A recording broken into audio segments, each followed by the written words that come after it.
Bom dia, galerinha do terceiro ano Córtex.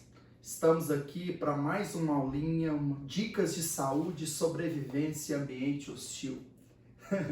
Gente, é com muito prazer que estamos aqui para a nossa segunda aulinha. Nossa primeira aula a gente começou a trabalhar a questão do petróleo.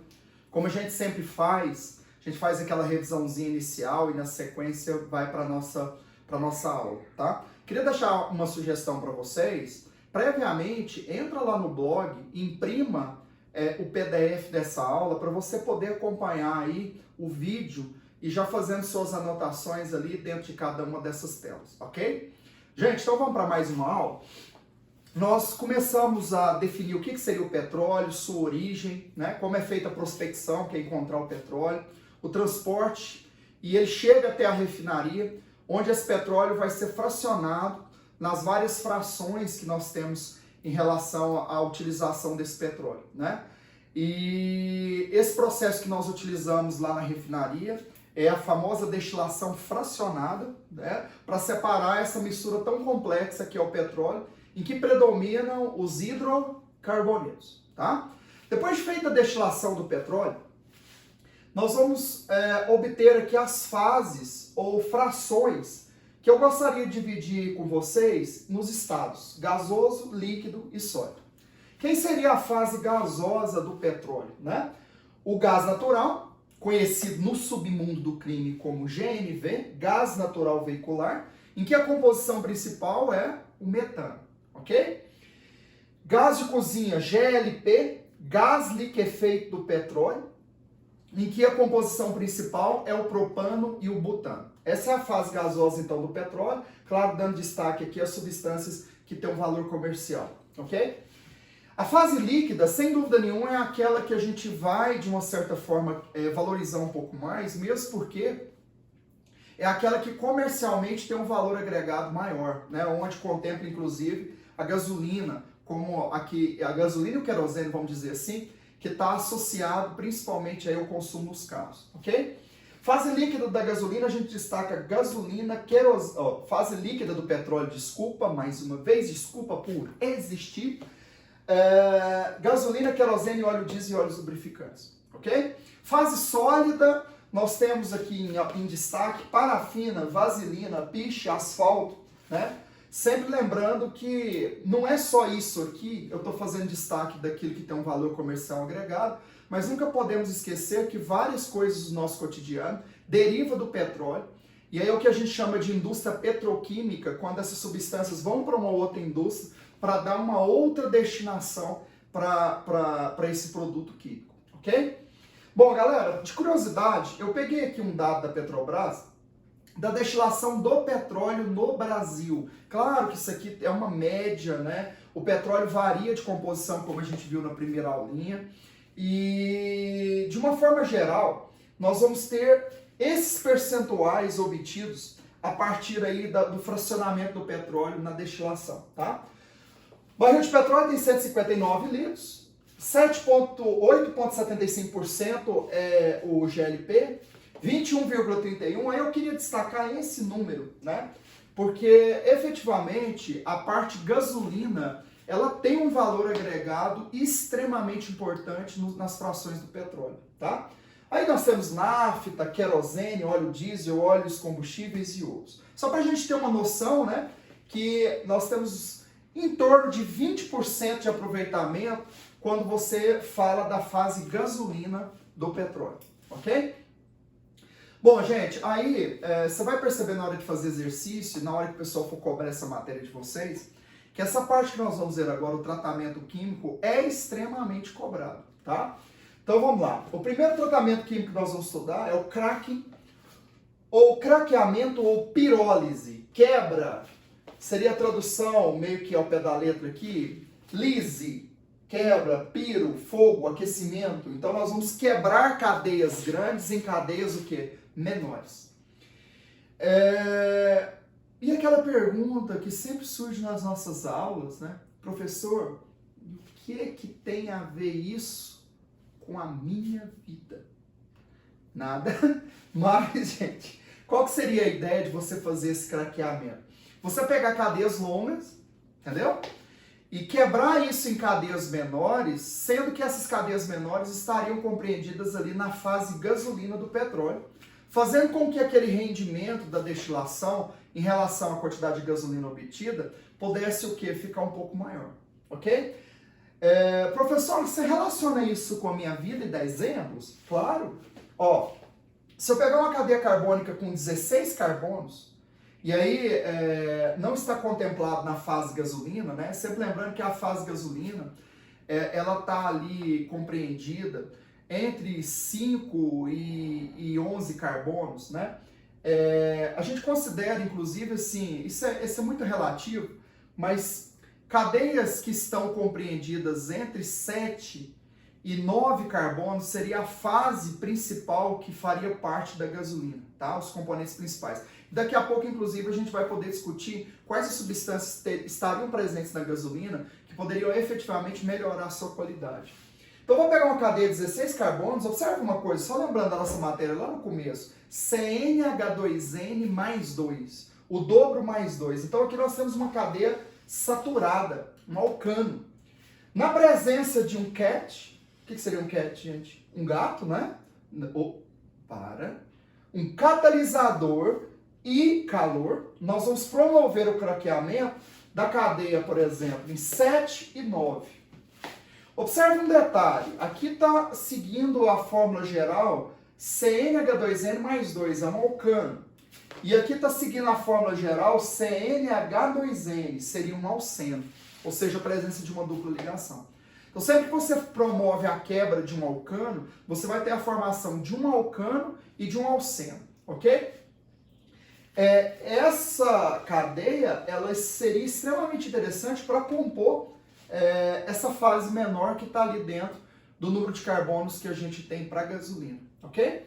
Outros exemplos, eu poderia quebrar em duas cadeias de 8, poderia quebrar numa cadeia de 6 e outra de 10. Sempre observando que você vai ter um alcano e um alceno, tá? Então, primeiro tratamento químico que uma das frações do petróleo poderia sofrer, o craqueamento. Quebrar cadeias maiores em cadeias o quê? Menores. De uma forma geral, para dizer que o valor agregado comercial a essas cadeias menores, ele será efetivamente maior, ok?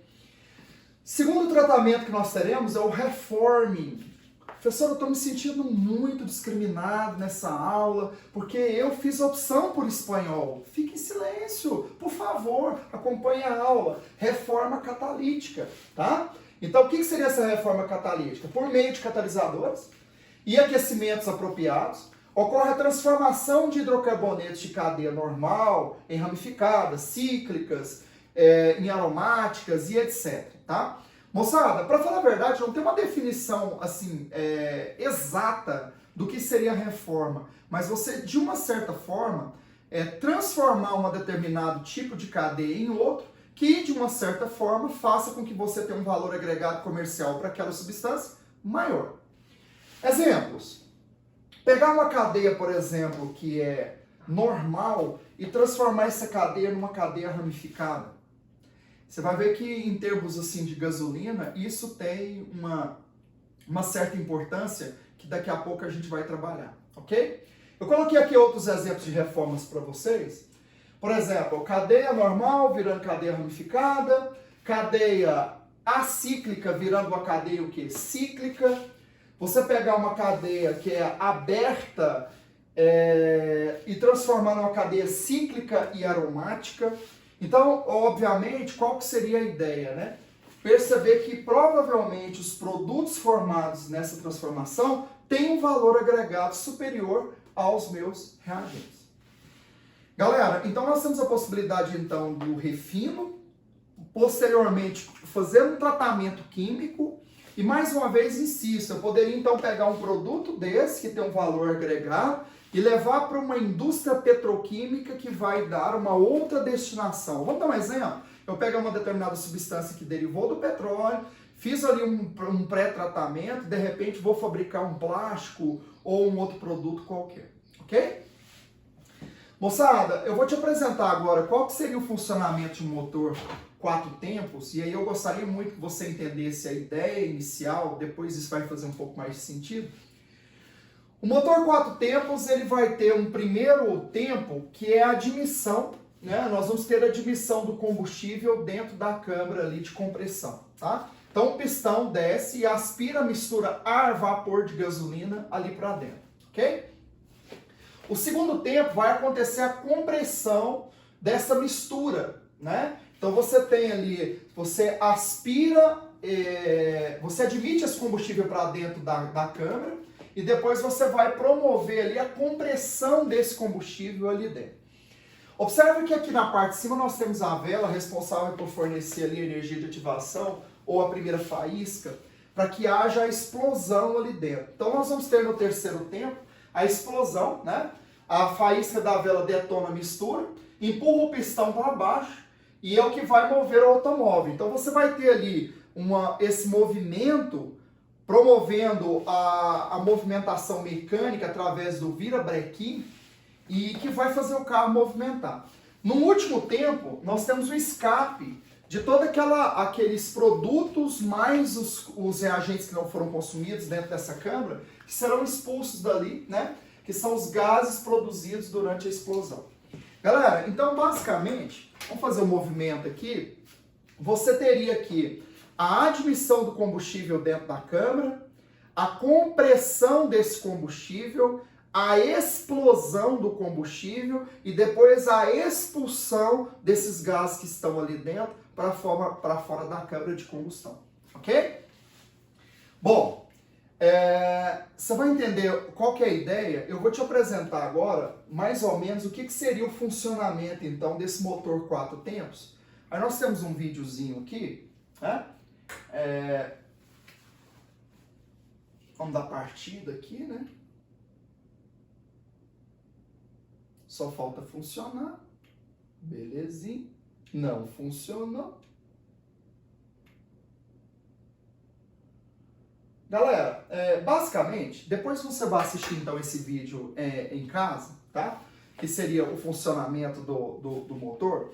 Mas assim, deixa eu explicar então de uma forma geral. Imagine que você pegou seu combustível, colocou ele para dentro da câmara de combustão, fez aspiração. Na hora que você começou a comprimir, a ideia para você realizar todo o trabalho é que essa compressão ocorra até o fim do pistão, ok? Provavelmente, se o seu combustível não é de boa qualidade, e efetivamente é isso que nós vamos tratar agora, a questão da octanagem, nós vamos ter uma explosão precoce. Antes dele atingir o máximo de projeto para aquela compressão, você vai ter uma explosão. Então, em vez de você aproveitar todo o trabalho, você vai aproveitar parcialmente em função da sua explosão precoce, tá? Nós criamos um índice que vai medir exatamente essa resistência que o combustível tem à compressão. E isso ficou conhecido como octanagem. Então, vai ser a medida da qualidade da gasolina e ela está relacionada à resistência que vai ocorrer na compressão da combustão. Bom, um teste de laboratório que foi feito, né, o isolamento de cada um dos componentes da gasolina, né, como nós já afirmamos, nós temos uma mistura de vários hidrocarbonetos, e nesse isolamento foi feito um teste experimental e o 2,4 trimetilpentano, conhecido no submundo do crime como isoctano, foi aquele que fez a resistência maior à compressão, ou seja, ele resistiu ao máximo de compressão que nós poderíamos exercer. Então a ele foi dado a escala 100 octanas, ou 100% de octanagem, ok?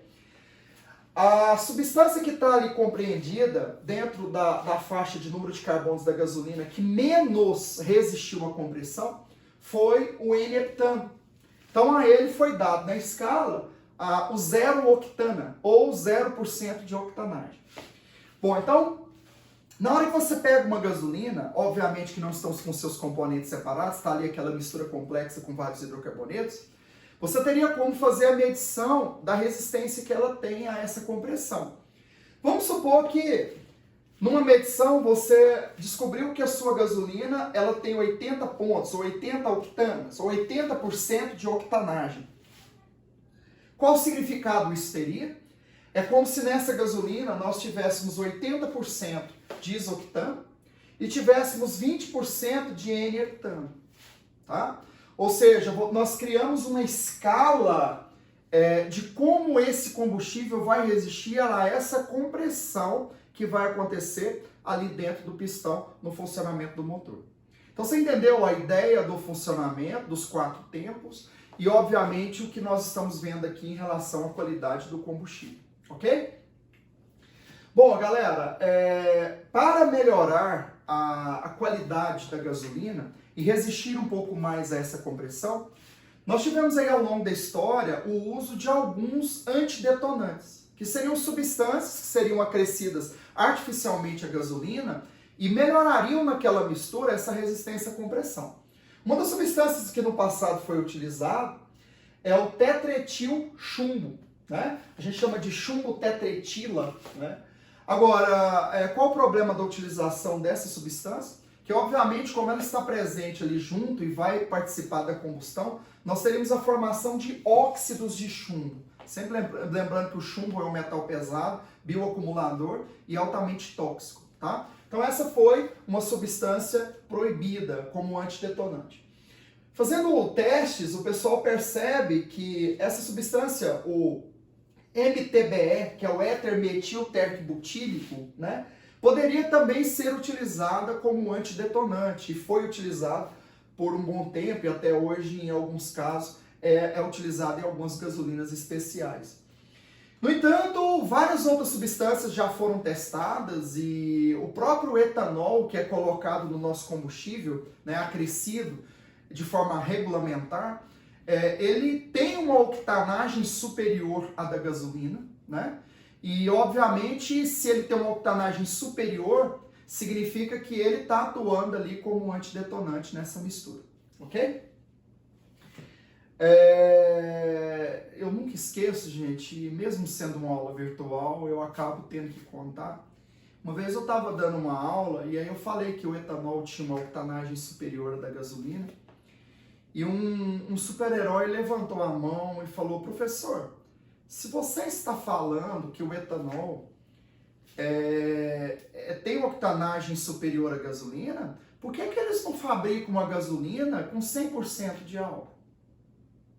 Gente, eu fiquei olhando pro cara, eu falei assim, eu vou esperar ele rir, né? Que às vezes ele tá fazendo uma brincadeira, mas o cara ficou assim olhando para mim, esperando a resposta. Entenderam a pergunta?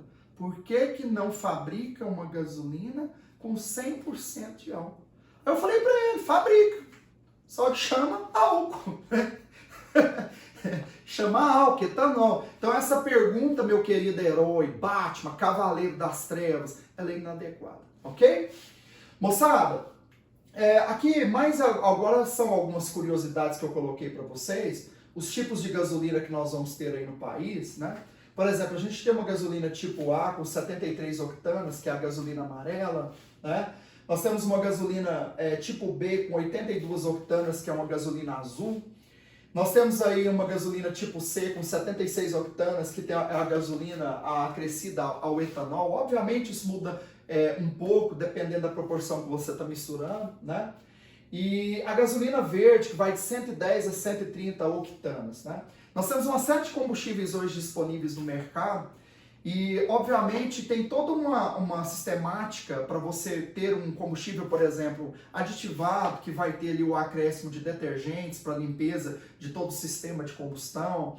Você tem a gasolina Power, né, que aí sim seria uma gasolina que vai diminuir o teor de enxofre, vai de repente colocar uma octanagem de alta performance, um antidetonante, desculpa, de alta performance. Então, assim, essa é uma questão de curiosidade que não é cobrada nas provas, tá? Mas, assim, eu queria deixar para vocês essa aulinha. Mais uma vez, não queria que nosso vídeo ficasse muito extenso. Gente, estamos num momento meio improvisado, você viu o vídeo não funcionando, é uma coisa assim, mas de muito coração para vocês. Assistam essas 2 aulas, vá lá no blog, dá uma olhadinha na projeção da aula, tá? As listas de exercícios que eu estou colocando para vocês lá na plataforma do Sistema Etapa, gostaria muito que vocês estivessem desenvolvendo. Na medida do possível, eu estou conseguindo tirar algumas dúvidas aí pelo direct do Instagram. E assim, no mais, gente, fiquem na paz, fiquem com Deus. A gente nesse momento de improvisação, assim, às vezes até fala uma palavrinha errada, fala uma coisa erradinha aí, mas assim, eu queria que você focasse nos seus estudos e esse é o nosso grande objetivo com essas aulas aqui. Beijão no coração de vocês, até a próxima.